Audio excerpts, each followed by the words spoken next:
ओम शांति का मीनिंग है मैं आत्मा शांत स्वरूप हूँ। I am the peaceful soul. आज हम सभी किस चीज के लिए भटक रहे पता है? इस चीज के लिए भटक रहे सारी दुनिया शांति के लिए, सुख और शांति। और पैसा कमाने से भी शांति मिल रही है क्या? जो करोड़पति है, अरबपति है, उनको भी शांति नहीं मिल रही है। तो पीस कैसे इस्टेब्लिश करनी है, इसके बारे में जो नॉलेज है श्रीमद् भगवद गीता में बताइए। आज का जो टॉपिक है हमारा Shrimad Bhagavad Gita, the science of self realization. 2 minute के लिए हम ध्यान करेंगे। सबको सीधे बैठना है, पीठ सीधी, गर्दन सीधी। आप सभी को मैं ये यूनिक मतलब सबसे अलग ध्यान का तरीका बताऊंगा जो आप अपने लाइफ में फॉलो कर सकते हैं। आप सभी स्ट्रेट बैठिए, पूरी तरीके से झुकना नहीं है जरा भी। आपको सभी को यहाँ पे कॉन्सेंट्रेट करना है, भ्रुकुटी के बीच में, कपाल के बीच में, यहाँ पे कॉन्सेंट्रेशन करना है, जिसको कहते हैं भ्रुकुटी। In the centre point of your forehead, कपाल के बीच में यहाँ पे कॉन्सेंट्रेट करना है। जहाँ आप लोग बिंदी लगाते हो, जहाँ टीका लगाते हैं पुरुष लोग, इस पॉइंट पे, इसको कहते हैं उत्तमांग। इस पे ध्यान लगाना है आपको। आपको ध्यान लगाते वक्त अब क्या याद करना है? जैसे आकाश में स्टार चमक रहा है, a small star blinking in the sky, वो स्टार इमेजिन करना है आपको यहाँ पे। ठीक है, आपने सबने स्टार देखा है आकाश में, सितारा। वो सितारा, छोटा सा सितारा आपके भ्रुकुटी के बीच में चमक रहा है। आपके मन में कोई भी थॉट्स नहीं आने चाहिए। मन के सारे विचारों को भगा दो। मल्टीपल थॉट्स आएंगे, उनको भगा दो और एक ही थॉट करना है आपको, मैं आत्मा ज्योति बिंदु स्वरूप हूँ, भ्रुकुटी के मध्य में चमकता हुआ सितारा हूँ। I am a point of light situated in the middle of the forehead। बस एक ही थॉट करना है आपको, बाकी कोई भी थॉट नहीं होना चाहिए।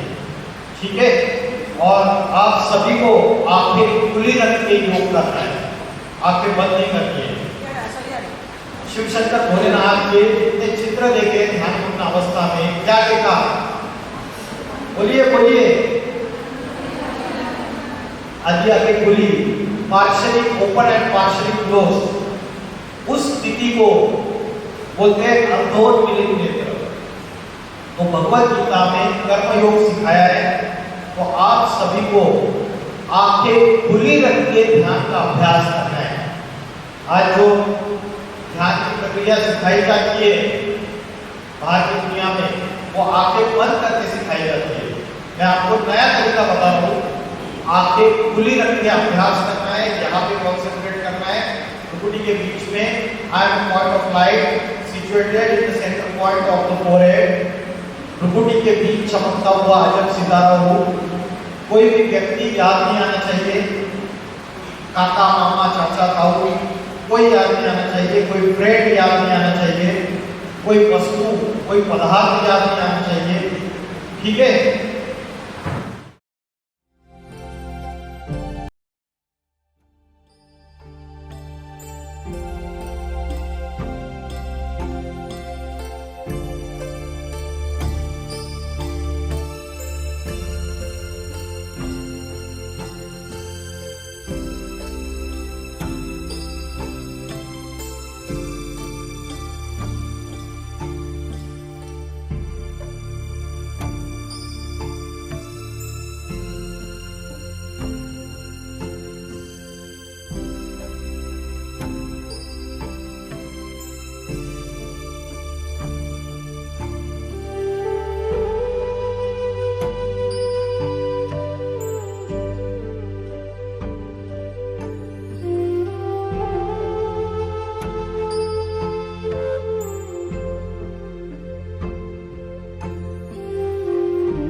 कैसे लगा आप सबको?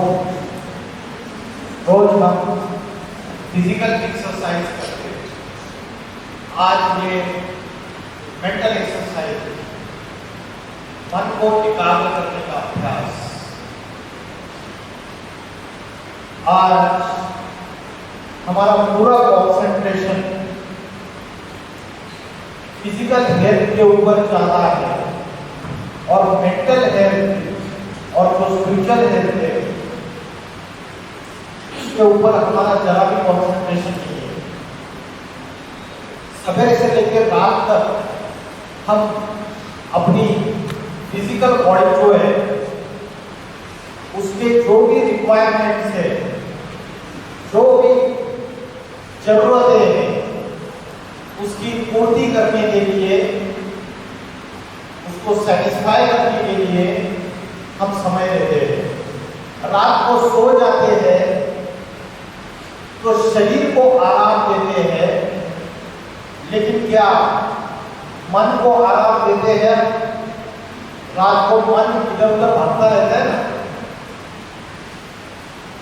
ऐसे ऐसे लोग याद आते हैं जिनको कभी देखा ही नहीं होता है। मुझे निर्गुण हारे में कोई गुण नाही, आपे ही तरस परोई। मैं पापी हूँ, मैं गलत हूँ, दुष्ट हूँ, भगवान को बुलाते हैं आजा और मुझ पतित को पावन बना। पतित का अर्थ पता है? पतित, पतित माना नीचे गिरा हुआ। बोलते ना वो व्यक्ति फलाना फलाना बहुत गिरा हुआ इंसान है, पतित। पतित का अर्थ है नीचे गिर जाना। वो हमारी माइंड और इंटेलेक्ट का कंसंट्रेशन इधर उत्तम मार्ग में नहीं है, आज की तारीख में नीचे की इंद्रियों में। इसको बोलते हैं बुद्धि का पतन, बुद्धि का नीचे गिरना। तो कौन सी इंद्रियों की तरफ ज्यादा है? जहां से मन और मूत्र का विसर्जन होता है, उन इंद्रियों की तरफ बुद्धि भागती है। तो इसको बोलते हैं पतन। तो बुद्धि को और मन को जब हम यहाँ ऊपर उठाएंगे, यहाँ अभ्यास करेंगे बार बार, सवेरे से लेकर शाम तक, हर 1 घंटे में अलार्म क्लॉक लगाओ मोबाइल में 5 मिनट, हर 1 घंटे में 5 मिनट क्लासरूम में बैठे बैठे यहाँ पे बुद्धि को लेते जाओ और यहाँ पे कंसंट्रेशन करो। देखो आपको बहुत ट्रिमेंडस पावर, बार बार अभ्यास करोगे। अगर 180 डेज 6 मंथ्स आप लगातार अभ्यास करोगे तो आपको जो सुख, शांति, आनंद, प्रेम ये जो गायब हुआ है ये फिर से वापस आ जाए। क्योंकि हम आत्मा को भूल गए, अपनी रियल आइडेंटिटी को भूल गए, उसकी वजह से सारा प्रॉब्लम है। और मॉडर्न साइंस के ये जो साधन है, मोबाइल, इंटरनेट, इसमें फंस गए, हैबिचुअल हो गए, एडिक्टेड हो गए, हमें लत लग गई इसकी। आज दुनिया में जो क्राइम हो रहे हैं, जो पापाचार हो रहे हैं, वो पापाचार क्यों हो रहे हैं पता है? जो क्राइम बढ़ते चले जा रहे हैं। कलकत्ता में घटना घटी ना अभी, डॉक्टर के साथ दुष्कर्म हुआ, उसका कारण क्या है? सारे लोग चिल्ला चिल्ला के बोल रहे कि इनको कैपिटल पनिशमेंट दे दो, फांसी की सजा दे दो, सर कलम कर दो, सरेआम खड़े करके चौराहे में। इससे कड़े कानून लाने से क्या मनुष्य के अंदर की मानसिकता बदल जाएगी? उसके अंदर जो राक्षसी वृत्तियां पनप रही है, जो हैवानियत पनप रही है, वो खत्म हो जाएगी क्या? हाँ या ना? तो उसके लिए सुधार मन से, आत्मा से सुधार होना चाहिए। झाड़ को पानी डालेंगे तो पानी कहाँ डालेंगे? टहनियों को, पत्तों को, फूलों को पानी वहां डालेंगे या जड़ को या बीज को पानी डालना चाहिए? कहाँ पानी डालना चाहिए? जड़ को पानी देंगे, बीज को पानी देंगे तो सारे वृक्ष को पानी मिलेगा। मूर्ख लोग हम क्या कर रहे हैं? हम पानी दे रहे वृक्ष की टहनियों को, पत्तों को। आज फिजिकल बॉडी ये वृक्ष है और आत्मा जो है ये बीज है। आत्मा क्या है? बीज है। मन और बुद्धि ये उसको हम ज्ञान का जल पानी देना, मतलब ज्ञान का जल नहीं डाल रहे। अगर सवेरे से लेकर रात तक निगेटिव थॉट्स आ रहे हैं तो आप पॉजिटिव थॉट्स सुनो, कोई स्पिरिचुअल क्लास, कोई सत्संग या कोई स्पिरिचुअल एजुकेशन वाली वीडियो आप सुनो। यूट्यूब में, इंटरनेट पे अवेलेबल है, पॉजिटिव यूज करो इंटरनेट का। अगर आप पॉजिटिव थॉट्स लेंगे तो नेगेटिव थॉट्स भाग जाएंगे, क्लींसिंग हो जाएगी, साफ सफाई हो जाएगी। और भगवत गीता में 16वें अध्याय में बोला है, क्या बोला है 16वें अध्याय में? अभय सत्व संशुद्धि ज्ञान योग व्यवस्थिता। सत्व संशुद्धि माना मन और बुद्धि की सफाई, cleansing of mind and intellect. कैसे करती है क्लींसिंग? घर में कूड़ा कचरा जमा होता है तो रोज माँ 2 बार साफ सफाई करती है ना घर की, झाड़ू लगाती है, आया ना? और कचरा कहाँ फेंकते थे? डस्टबिन में। और डस्टबिन घर में ही रखते हैं या दूसरे दिन स्वच्छता अभियान की गाड़ी आती है उसमें डिस्पोज ऑफ कर देते हैं? क्या होता है? वो भी डिस्पोज ऑफ कर देते हैं।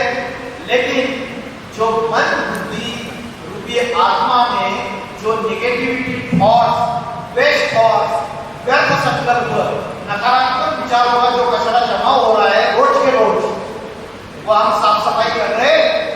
जो अपने आप को कर रहे हैं उसकी साफ सफाई, और पता है उसकी साफ सफाई कैसे करनी है, तो उसकी जो क्लींसिंग है उसके लिए हमारे पास कोई भी टाइम नहीं है। हम बोलते हैं अरे हम कॉलेज में बिजी रहते हैं, हमें पढ़ाई करनी रहती है, और अगर हमारे पास टाइम भी खाली है कोई, तो हम क्या करते हैं? हम कोई वेब सीरीज देख लेंगे, मोबाइल में कोई यूट्यूब में उल्टी पुल्टी चीजें देख लेंगे।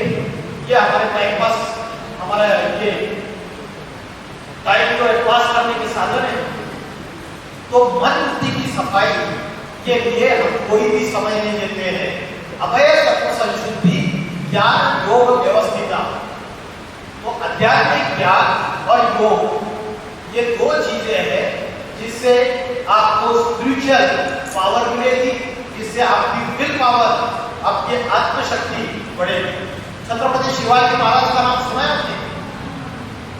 छोटे से जागीरदार के बेटे थे शाहजी, और एक ही जन्म में सिपाही जागीरदार से हिंदवी स्वराज्य के सम्राट बन गए। महाराणा प्रताप पूरे जीवन में सम्राट अकबर के सामने झुके नहीं, सारे राजपूत राजाएं झुक गए, घास की रोटियां खाई, जंगल में रहे, लेकिन झुके नहीं। तो ये विल पावर, ये सेल्फ कॉन्फिडेंस, ये सेल्फ कंट्रोल इनके अंदर कैसे आया बताया आपको? उसका कारण क्या है? छत्रपति शिवाजी महाराज की जो मां थी जीजाबाई, और महाराणा प्रताप की जो मां थी, क्या नाम है? क्या नाम है? अरे अच्छे अच्छे चीजें भी देखा करो, जरा अच्छे अच्छे सीरियल भी देखा करो, यूट्यूब पे अवेलेबल है। महाराणा प्रताप, पृथ्वीराज चौहान, छत्रपति शिवाजी महाराज, इससे डिवाइन क्वालिटी डेवलप हो जाएगी अंदर, ये राक्षसी वृत्तियां भाग जाएगी, है ना? कार्टून शो देखेंगे, फैशन शो देखेंगे, क्योंकि साथ में कभी बहू थी, है? ऐसी ऐसी चीजें देखेंगे तो सारा रात को कूड़ा करता अंदर लेके सो जाएंगे। रात को सोते हो कितने बजे सोते हो? कितने बजे सोते हो? 10 बजे। अच्छे बच्चे, ये शहरों में आजकल इतने बिगड़ गए, रात को 2-3 बजे तक जगते हैं ये लोग, तो मोबाइल में लगे रहते हैं। ऐसी लाइफस्टाइल हो गई गंदी। रात को 9:30 बजे से लेके 12-12:30 बजे तक जो समय है, इसको बोला है राक्षस काल। क्या बोला है? और उस समय अगर जगते हैं तो हमारे अंदर की राक्षसी वृत्तियां बढ़ जाएगी। उस समय दुनिया में सारे गंदे काम होते हैं, वाइब्रेशंस गंदे रहते हैं, अशुद्ध वातावरण रहता है। तो कौन सा समय अच्छा है आध्यात्मिक साधना करने के लिए? सुबह सूरज उगने से पहले ब्रह्म मुहूर्त का समय, जो ब्रह्म मुहूर्त का समय है, सवेरे 2 बजे से लेकर 4:45 बजे तक का समय, ये बेस्ट टाइम है अपने मन को एकाग्र करने के लिए। 4 बजे उठ जाइए। 4 बजे चाचा काका मामा ताऊ कोई याद नहीं आना चाहिए, कोई वस्तु कोई व्यक्ति याद नहीं आना चाहिए, कोई फ्रेंड याद नहीं आना चाहिए। मोबाइल दूर रखो, अपनी प्रिय वस्तु याद नहीं आना चाहिए। और आपको उठते ही भ्रुकुटी के बीच में मैं आत्मा ज्योति बिंदु स्वरूप हूं, आई एम पॉइंट ऑफ लाइट, मन के सारे मल्टीपल थॉट्स को, अनेक विचारों को यहां एकाग्र करो, करोगे। और 180 दिन लगातार अभ्यास करते देखो, आधा घंटा योग जिसको बोला जाता है ध्यान, और 1 घंटा स्पिरिचुअल क्लास। अच्छा स्पिरिचुअल क्लास यूट्यूब में अच्छे क्लासेस अवेलेबल है, इसके ऊपर वेबसाइट यूट्यूब चैनल सारा लिखा हुआ है, आप लिख लो बाद में। और सुनो, देखो कमाल देखो, फिर आत्मा का भोजन चालू हो जाएगा। 1.5 घंटा देने से आपके 22 आवर्स 22 घंटा 22.5 घंटे अच्छे जाएंगे, गारंटी। 1.5 घंटे का आपको रोज अपने लाइफस्टाइल में बदलाव करना पड़ेगा। ये आध्यात्मिक जो फूड है ये देना पड़ेगा। अध्यात्म का अर्थ क्या है, इसको पता है? What is the meaning of अध्यात्म? अध्यात्म का अर्थ है अधि मीन्स अंदर प्लस आत्मा, आत्मा के अंदर का ज्ञान, inside knowledge of the soul, ये आत्मज्ञान जिसको आप बोलते हैं इनर इंजीनियरिंग। इनर इंजीनियरिंग एक होती है बाहर की engineering, physical body. Medical science ने फिजिकल बॉडी में बहुत सारा रिसर्च किया है, लेकिन मेडिकल साइंस जो बड़े बड़े डॉक्टर्स हैं उनके पास आत्मा की कोई नॉलेज नहीं है। आत्मा विजिबल है या इनविजिबल है? इनविजिबल है। अच्छा, मैंने ये स्विच ऑन कर दिया और ये पंखा चलने लगा, लाइट चलने लगा, तो इलेक्ट्रिक करंट को आपको आंखों से देखा है आपने? नहीं देखा है, लेकिन आप इलेक्ट्रिक करंट को साइंस के एक्सपेरिमेंट, साइंस के थीसिस, साइंस के थ्योरीज उससे एक्सेप्ट करते हो कि इलेक्ट्रिक करंट इलेक्ट्रिक वायर से जा रहा है और उसकी वजह से ये पंखा चल रहा है, इलेक्ट्रिक एनर्जी प्रोड्यूस हो रही है, तो उसको मानते हो। तो आत्मा को अनुभव के आधार से आत्मा को भी हम अनुभव कर सकते हैं, उसको एक्सेप्ट कर सकते हैं। तो आत्मा का रियलाइजेशन करने के लिए concentrate your multiple thoughts of mind at this point bhrukuti. यहाँ पे अभ्यास करके देखो, आप रियलाइज करोगे कि यहाँ कोई पावर है, खींच रही है, पुल कर लिया आपको। इसमें से किसी को कभी यहाँ पुल होता है, खींच होती है, कभी लगता है यहाँ कोई पावर है, इसमें से कोई है? कभी किसी को अनुभव हुआ है? नहीं हुआ तो अभ्यास करके देखो, बार बार अभ्यास करो। अर्जुन को भगवान ने बोला अभ्यास नहीं होते हैं, वैराग्य नहीं छुड़ी रहे, बार बार चंचल मन को एकाग्र करने का अभ्यास कर। तो जो साइंस में जैसे एक्सपेरिमेंट करते हैं, हम अलग अलग हाइपोथेसिस लेते हैं, एक्सपेरिमेंट्स करते हैं, फिर कंक्लूजन पे आते हैं, वैसे भगवत गीता भी एक सेट ऑफ प्रिंसिपल्स है।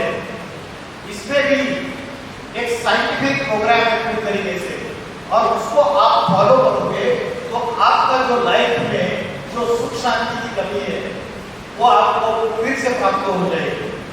भगवत गीता में बोला अध्यात्म विद्या विद्या का, यह अध्यात्म विद्या सर्वश्रेष्ठ विद्या है सभी विद्याओं में। डॉक्टर बनने की विद्या, वकील बनने की विद्या, इंजीनियर बनने की विद्या सर्वश्रेष्ठ विद्या नहीं है, अध्यात्म विद्या सर्वश्रेष्ठ विद्या है। स्पिरिचुअलिटी, अर्जुन भाग रहा था बैटलफील्ड से, मैं युद्ध नहीं करूंगा, और अर्जुन ने युद्ध किया या नहीं किया? वैसे हम सब नंबर 1 अर्जुन है। अर्जुन का अर्थ है ज्ञान का अर्जन करने वाला। आज हम भी अपने जीवन के बैटलफील्ड से भागते रहते हैं, जो चैलेंजेस हमारे जीवन में आते हैं उससे भागते रहते हैं, और उससे रिलेटेड हम फिर टेंशन, डिप्रेशन, स्ट्रेस, एंजाइटी, चिंताएं, अनेक चिंताएं, मनोविकार, रात को नींद नहीं आना। कितने लोग हैं जिनको रात को नींद नहीं आती है? बताओ, हाथ करो, 1 2, सच्चाई से। अरे शर्मा नहीं है, आपका वीडियो नहीं बनाएंगे, वीडियो नहीं बनाना नहीं, करो हाथ ऊपर। एक और दो लोगों ने किया, और रात को सबको नींद आती है, एकदम शांत चित्त, वेरी गुड। अब तो सबके हेल्थी माइंड वाले लोगों में गलत जगह आ गए, मेरे लेक्चर की यार जरूरत ही नहीं है ना। तो ये जो समस्याएं बढ़ती चली जा रही है और जो मनोबल टूटता जा रहा है, तो उसके रिलेटेड भगवान ने अर्जुन को आत्मज्ञान दिया। तो हमारी जो असली आइडेंटिटी है वो हमारी क्वालिफिकेशन, हमारा जेंडर, हमारी पोजीशन, इससे नहीं है। हमारी असली identity I am a soul, human being. Human being का अर्थ क्या है पता है आपको? This is human skeleton, this is human skeleton, this is human plus being. Being means energy, being means आत्मा।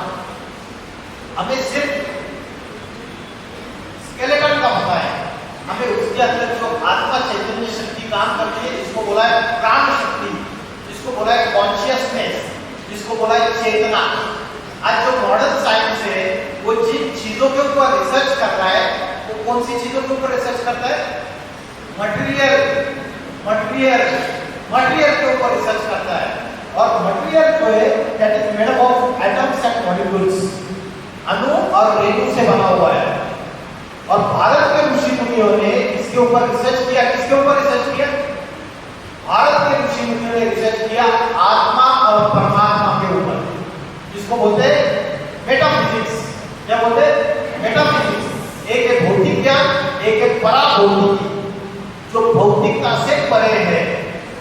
तो जो आत्मा है, यहाँ पे लिखा है भ्रुकुटी के बीच में स्थित है आत्मा। It is a point of light situated in the middle of the forehead. और ये जो आत्मा शक्ति है, ये आत्मा मरती है या शरीर मरता है? क्या मरता है? शरीर मरता है, इससे हम मरने के बाद जला देते या गाड़ देते। लेकिन आत्मा अजर, अमर, अविनाशी है, इमॉर्टल है। जैसे हम ये कपड़े बदलते हैं, आत्मा शरीर रूपी वस्त्र बदलता है। क्या करता है? शरीर रूपी वस्त्र चेंज करता है। तो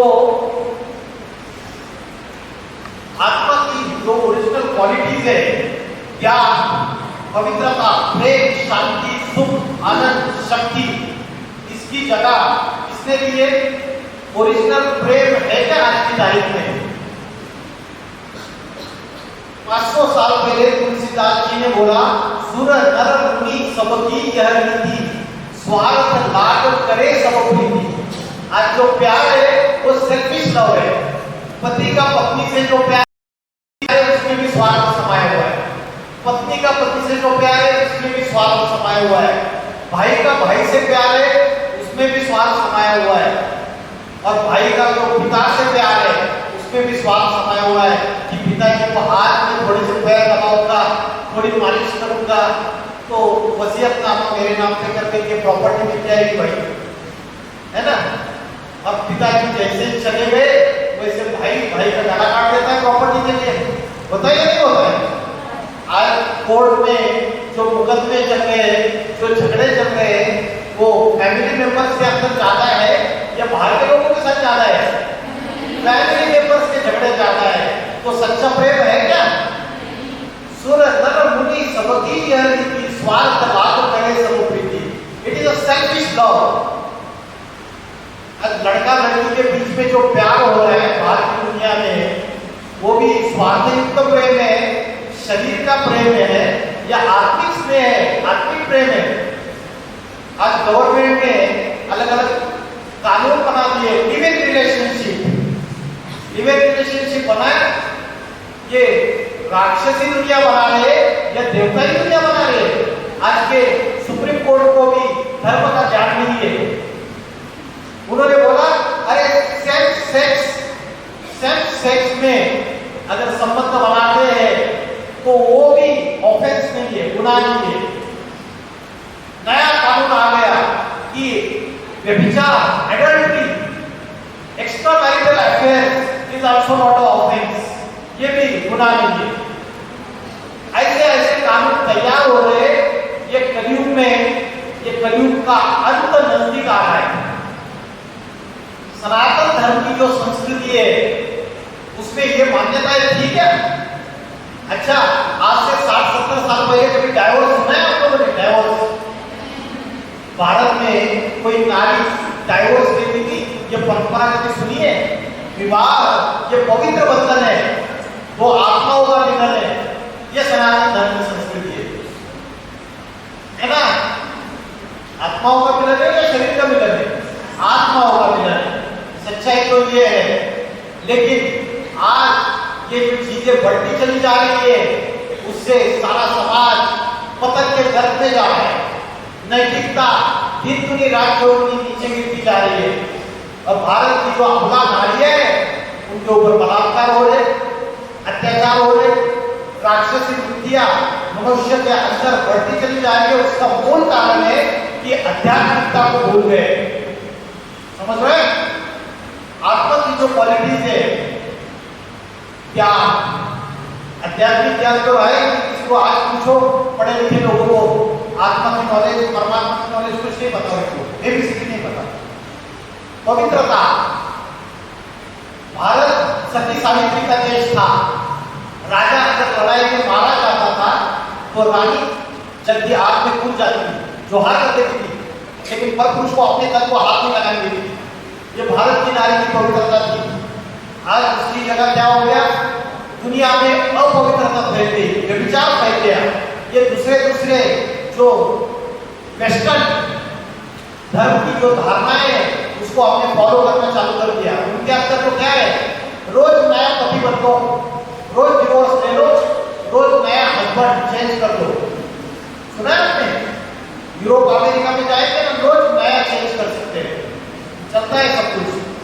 तो ये जो धारणा है, गलत धारणा है, ये भारतवासियों ने, सनातन धर्म वालों ने फॉलो करना चालू कर दिया और उसकी वजह से ये सारे आत्मा की जो ओरिजिनल क्वालिटीज है वो डिग्रेड होती गई।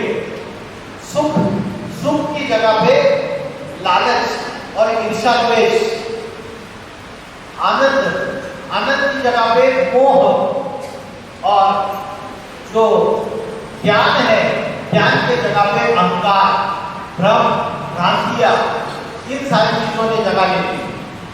तो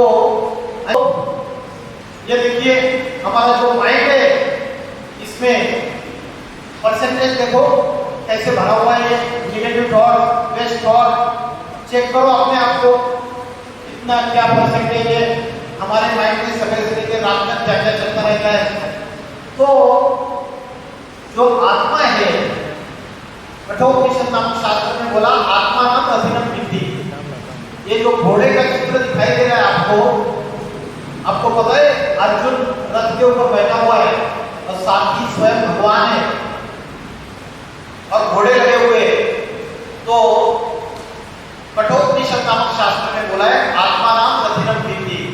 आत्मा क्या है? रथी है। रथी मीन्स पैसेंजर। रथी मतलब क्या?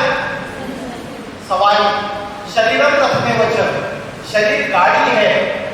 बुद्धि तुम सारथी बुद्धि, बुद्धि सारथी है। मन प्रग्रह में वचन, और मन क्या है? लगाम है।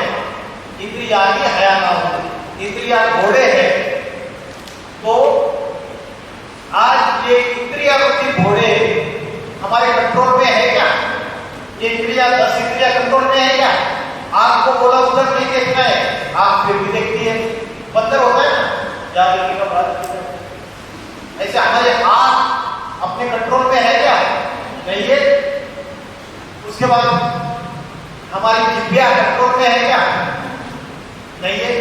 तो बहन जी को बोला, ओ बहन जी आपको मैंने बोला आप घर से खाना खाकर आए और मैंने रसगुल्ला दिया बहन जी को, लीजिए रसगुल्ला। और बहन जी के बुद्धि ने डिसीजन लिया कि रसगुल्ला खाऊंगी तो पेट खराब हो जाएगा, इंडाइजेशन हो जाएगा, क्योंकि अभी खाना खा के आए भर पेट। लेकिन बहन जी का मन चंचल हो गया रसगुल्ले को देख के और मुंह में पानी आ गया, जिह्वा लज्जायमान हो गई। हाथ में रसगुल्ला उठाया, मुंह में डाल दिया। तो मुंह भी इंद्रिया, जिह्वा भी इंद्रिया, हाथ भी इंद्रिया, ये सारी इंद्रियां चंचल हुई या नहीं हुई? कंट्रोल में है? नहीं कि बुद्धि ने जो डिसीजन दिया, डिसीजन मेकिंग पावर है बुद्धि। What is right and what is wrong ये फैसला करने वाली बुद्धि होती है। सत असत विवेक बुद्धि, सत विवेक बुद्धि बोलते हैं। What is right what is wrong, क्या गुड है क्या बैड है, क्या अच्छा है क्या बुरा है। आज आपकी बुद्धि फैसला कर पाती है कौन सी गुड कंपनी है और कौन सी बैड कंपनी है? नहीं कर पाती है। कलयुग में दो दोष है, अंध दोष और संग दोष। और आज हमारी सबसे बड़ी प्रॉब्लम है हम बैड कंपनी में सबसे ज्यादा आ रहे हैं। आ रहे हैं नहीं आ रहे? आपको 100 लोग मिलेंगे तो 99 लोग आपको गलत संगत वाले मिलेंगे, गलत तरीके से गलत राह दिखाएंगे, गलत चीजों की तरफ लेके जाएंगे, हाँ या ना? और एक अच्छा मिलेगा, वो एक अच्छे का संग करना चाहिए। कलयुग में अंध दोष और सत्य दोष सबसे बड़े दोष है। जैसे खाओगे अन्न वैसे बनेगा मन, और जैसे पियोगे पानी वैसे होगी वाणी। अन्न का मन से कनेक्शन है। परमात्मा की याद में पवित्र हाथों से बनाया हुआ भोजन अगर लेंगे तो मन पवित्र बनेगा, मन में शुद्ध विचार आएंगे, पॉजिटिव थॉट्स आएंगे। जैसे खाओगे अन्न वैसे बनेगा मन, जैसे पियोगे पानी वैसे होगी वाणी। ऐसा फूड सोर्स माइंड घर में अपनी माँ के हाथ का या अपने खुद के हाथ का बनाया हुआ भोजन परमात्मा की याद में सबसे सर्वश्रेष्ठ भोजन है।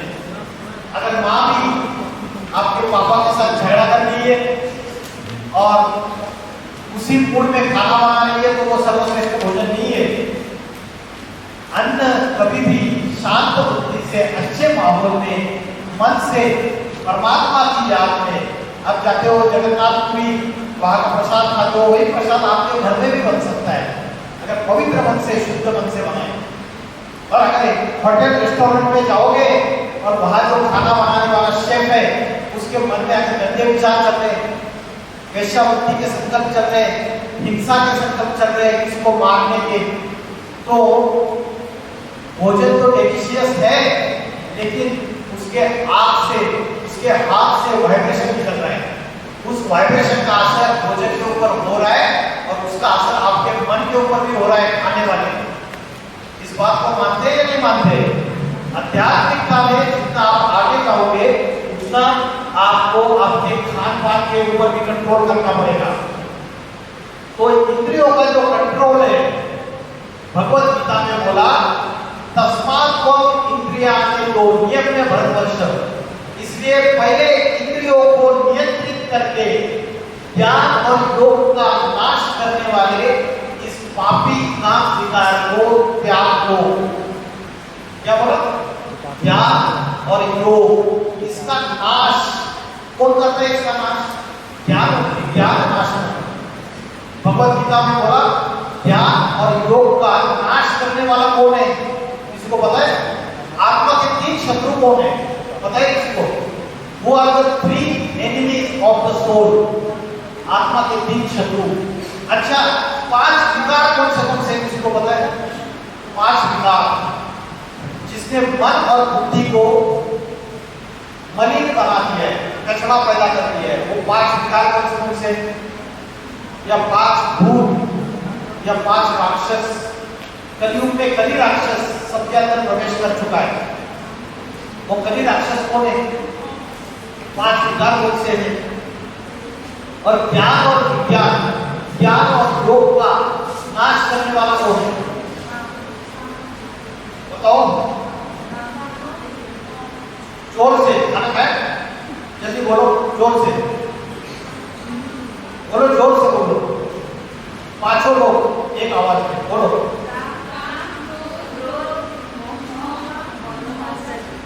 सुनाई दिया? और जोर से बोलो, बोलो सारे लोग।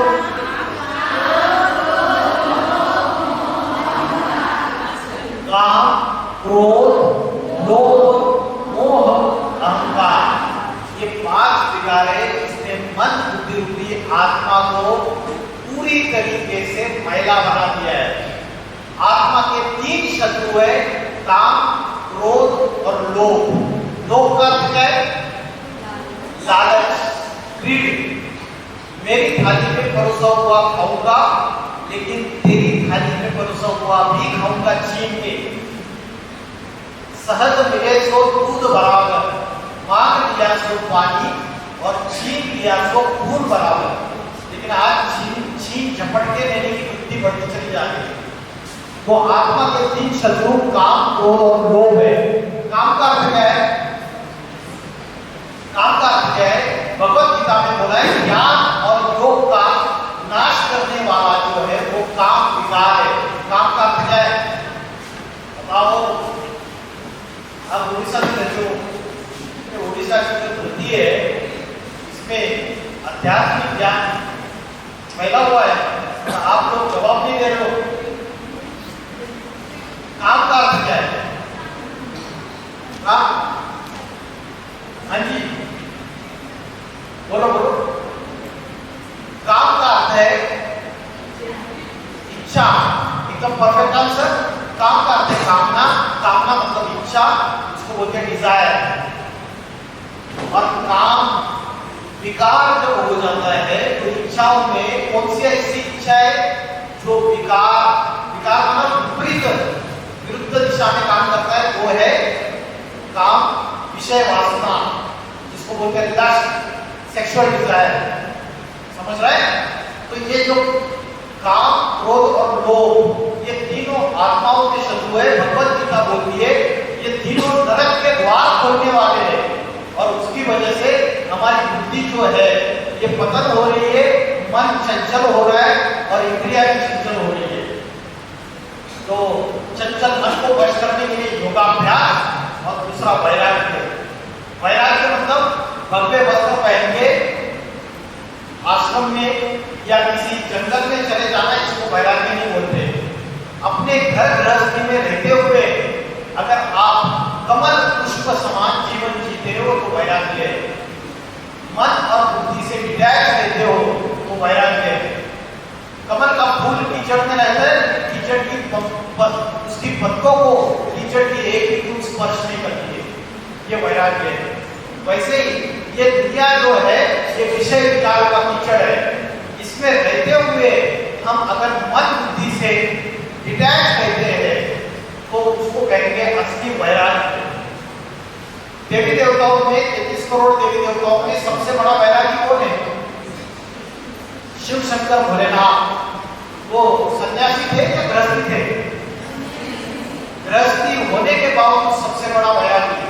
हमेशा उनके सारे चित्र ध्यान अवस्था में दिखाए हुए हैं। तो भगवत गीता में राजयोग की जो कंसेप्ट बताई, आत्मा का कनेक्शन परमात्मा से, और जो भोजन क्या बताया? बोलो जल्दी। अच्छा, आध्यात्मिक ज्ञान और योग। योग का अर्थ क्या है? योग का अर्थ क्या बताया? कनेक्शन। इसका किससे कनेक्शन? आत्मा का परमात्मा से। परमात्मा क्या है? बड़ी बैटरी है, और आत्मा क्या है? छोटी बैटरी है। छोटी बैटरी को चार्जिंग करनी है तो बड़ी बैटरी है, जनरेटर से कनेक्शन जोड़ना पड़ेगा। परमात्मा के पास आनंद, सुख, शांति, प्रेम सारी शक्तियां है, पवित्रता। वो शांति का सागर है, प्रेम का सागर है, आनंद का सागर है। और हमारे पास प्रेम, सुख, शांति, आनंद नहीं है। तो इसकी वजह से उससे कनेक्शन जोड़ना पड़ेगा, बुद्धि से कनेक्शन। तो ये राजयोग की प्रक्रिया है। लेकिन परमात्मा को हमने देखा ही नहीं है तो उसको याद कैसे करेंगे? आपने परमात्मा को देखा है? आप उसे देखा कि मंदिर में, मस्जिद में, चर्च में, गुरुद्वारा में हम उसको ढूंढ रहे हैं, लेकिन हमको तो मिला नहीं। उसको बोलते ऊपर वाला। डॉक्टर साहब बोलते मैंने जितना करना था कर दिया, अभी ऊपर वाला चाहेगा तो पेशेंट ठीक हो जाएगा। तो दुनिया में अभी कौन सा युग चल रहा है? कलयुग नहीं चल रहा है, अभी घोर पापी कलयुग चल रहा है। पाप, भ्रष्टाचार, अत्याचार, क्रोध, शांति, हिंसा, आतंकवाद आदि में बढ़ चुका है। और ऐसे समय वो ऊपर वाला नीचे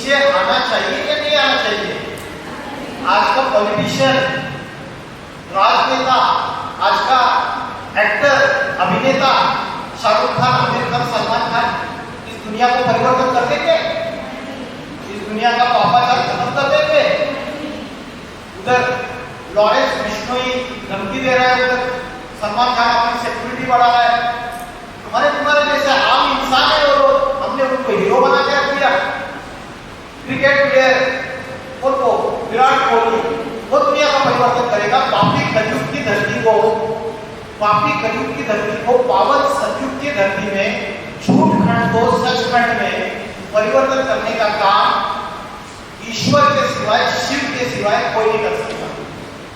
जिसको क्रिश्चियन लोग गॉड बोलते, मुस्लिम लोग अल्लाह बोलते, हिंदू लोग उसको शिव बोलते। और सबका मालिक एक ही है, चाहे कोई भी धर्म रहे, father of all souls is one and only one, सबका मालिक है। इसलिए बोलते हिंदू, मुस्लिम, सिख, ईसाई आपस में सब भाई भाई। अगर आपस में सब भाई भाई है तो सबका बाप एक होना चाहिए ना, फिर लड़ाई झगड़ा क्यों कर रहे हो अगर सबका बाप एक है? और समझ नहीं पा रहे हो और आपस में हिंसा कर रहे हो।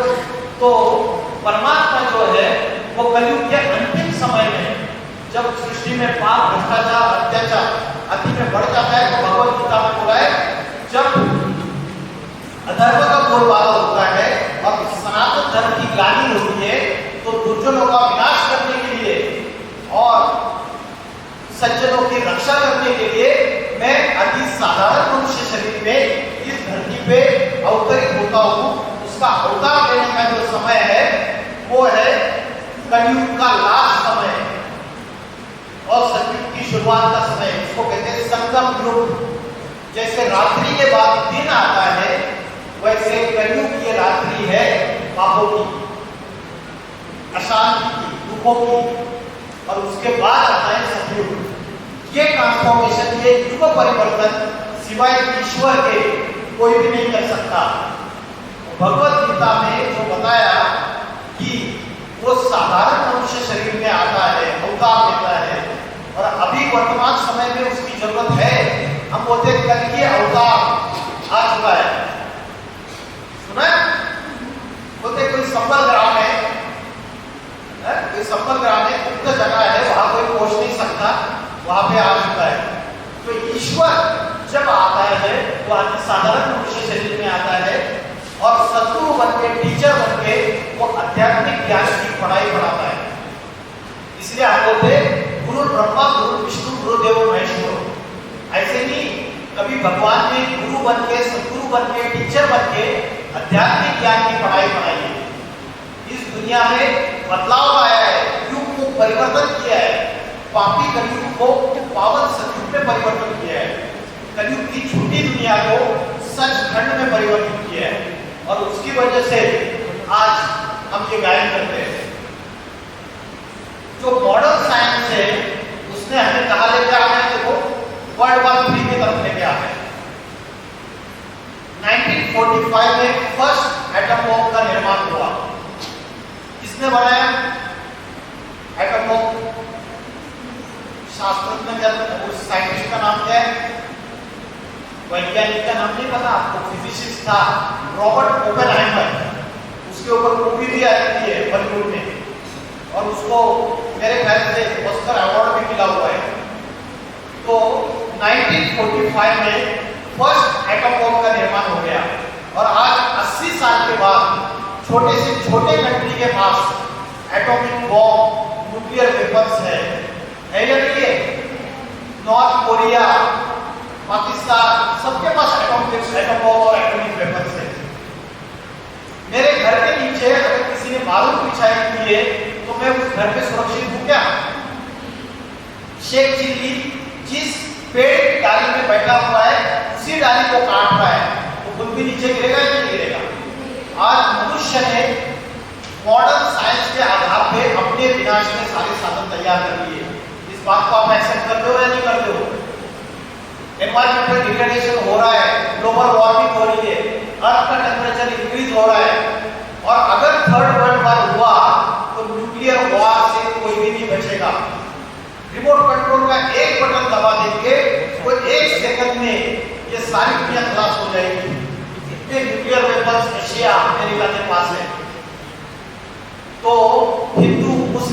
क्रिश्चियन सारे धर्म आपस में लड़ाई झगड़ा कर रहे हैं। पैलेस्टाइन और इस्राइल, लेबनान, सारी मुस्लिम कंट्रीज, ईरान, इनके बीच में युद्ध चल रही है। 2 साल से रशिया और यूक्रेन के बीच में युद्ध चल रही है। कभी भी थर्ड वर्ल्ड वॉर शुरू हो सकता है, इसके आसार है सारी दुनिया में। हिंदू मुस्लिम दुश्मनी बढ़ती चली जा रही है। भारत में खासकर बोला है महाभारत है युद्ध, महाभारत बोला है, महा अमेरिका नहीं बोला है, महा यूरोप नहीं बोला है, महा चाइना नहीं बोला है, क्योंकि Bharat is the centre point. इस भारत में आगे चल के थर्ड वर्ल्ड वॉर की शुरुआत होगी। और ऐसा समय अगर आएगा और अगर न्यूक्लियर वेपन्स का एक्सप्लोजन होगा तो क्या होगा? न्यूक्लियर वेपन्स का एक्सप्लोजन होने से पता है आपको, अर्थ का टेम्परेचर इंक्रीज हो जाएगा। समझ रहे हैं क्या होगा? और अर्थ का टेम्परेचर इंक्रीज होने से क्या होगा? उससे नॉर्थ पोल और साउथ पोल के जो बर्फ के पहाड़ है वो पिघल जाएंगे, उत्तर ध्रुव और दक्षिण ध्रुव के। अभी भी पिघल रहे हैं, नासा की रिपोर्ट है। और पहाड़ पिघलने से क्या होगा? उससे समुद्र का जलस्तर बढ़ जाएगा। समुद्र का जलस्तर बढ़ने से ये जो बड़े बड़े आइलैंड्स है, अमेरिका, यूरोप के आइलैंड्स है, ये सारे के सारे America, Europe, Russia, Australia, China, Africa, ये सारे समुद्र के अंदर चले जाएंगे। हिमालय से ढका हुआ सिर्फ उत्तर भारत की धरती बचेगी। बोलते शंकर ने जब तीसरा नेत्र खोला तो सारी दुनिया में महाप्रलय आ गया। ये तीसरा नेत्र ज्ञान का तीसरा नेत्र है, आध्यात्मिक ज्ञान का, ये बुद्धि का तीसरा नेत्र है। हम महाशिवरात्रि नाम का त्योहार मनाते हैं। इसको पता है महाशिवरात्रि का अर्थ क्या है? रात्रि शब्द का प्रयोग क्यों किया पता है किसी को? क्यों किया? रामनवमी, राम का जन्मदिन मनाते हैं, कृष्ण का जन्मदिन कृष्ण जन्माष्टमी के रूप में मनाते हैं। महाशिवरात्रि क्यों? क्योंकि कलयुग ये रात्रि है जिसमें अंधकार है, अज्ञान अंधकार है, पापों का अंधकार है। उस समय ईश्वर इस सृष्टि पे अवतार लेते हैं, शिव इस सृष्टि पे अवतार लेते हैं और पापी कलयुग की दुनिया का परिवर्तन करते हैं। उसकी जानकारी में हम महाशिवरात्रि का त्योहार मनाते हैं। तो अगर ये नेचुरल कैलेमिटी, भूकंप, ज्वालामुखी, सुनामी, अभी कौन सा साइक्लोन चल रहा है उड़ीसा बंगाल में, दाना, तो भविष्य में ये जो छोटे छोटे साइक्लोन दिख रहे हैं ये बड़े रूप में दिखाई देगा। एनवायरमेंटल डिग्रेडेशन हो रहा है, अकाल बढ़ रहा है, दुकाल बढ़ेगा। आगे चल के ऐसा समय आएगा सड़कों के ऊपर मोटों की गड्डियां भी रहेगी, खाने के लिए अनाज का दाना नहीं रहेगा, पीने के लिए पानी नहीं रहेगा, बैंक फेल हो जाएगी, साइकिल करेंसी फेल हो जाएगी, अभी भी हो रहे हैं। तो ये मनुष्य ने जो मॉडर्न साइंस का आधार किया है ये सारा का सारा कोलैप्स हो सकता है। एक ये वीडियो पे देखिए।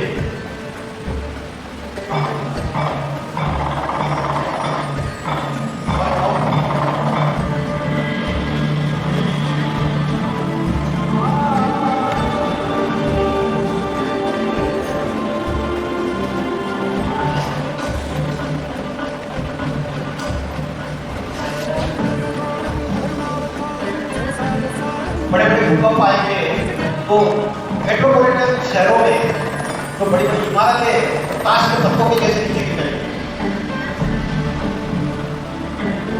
तो मॉडर्न साइंस से आपने निर्माण किया है तो ऐसे दूर निकल जाएगा सामने।